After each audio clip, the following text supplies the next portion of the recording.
তো আমি এখানে কুমড়ো চচ্চড়ি করবো, তার জন্য সবার প্রথমে তেল দিয়েছি, সামান্য পরিমাণ পেঁয়াজ দিয়ে দিয়েছি। তো এখানে পেঁয়াজটা আমি ভালোভাবে একটু লাল লাল করে নিচ্ছি। এখানে আদা রসুনের পেস্ট দেবো, আমি নোনা মাছ দিয়ে যেহেতু চচ্চড়ি করবো এটা, তো আমি একটু তেলে ভালোভাবে কিন্তু এটা করে ফ্রাই করে নেব। তো আমি এখানে কুমড়োটাও দিয়ে দেবো,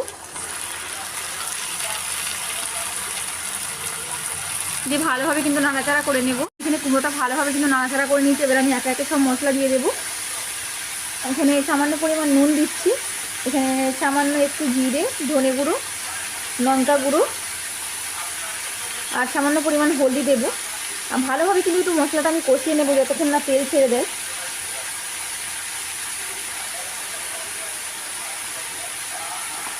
তো ভালোভাবে এখানে নাড়াচাড়া করে নেবো একটু।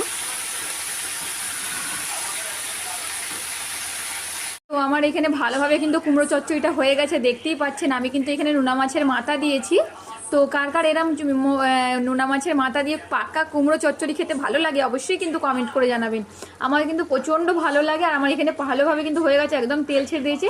আর আমি এখানে একটু সামান্য পরিমাণ সর্ষে বাটা আর পোস্ত বাটা দিয়েছি। তো আমি কার কার এরম পোস্ত বাটা দিয়ে নোনা মাছের মাথা দিয়ে কুমড়ো চচ্চড়ি খেয়েছেন অবশ্যই আমায় কমেন্ট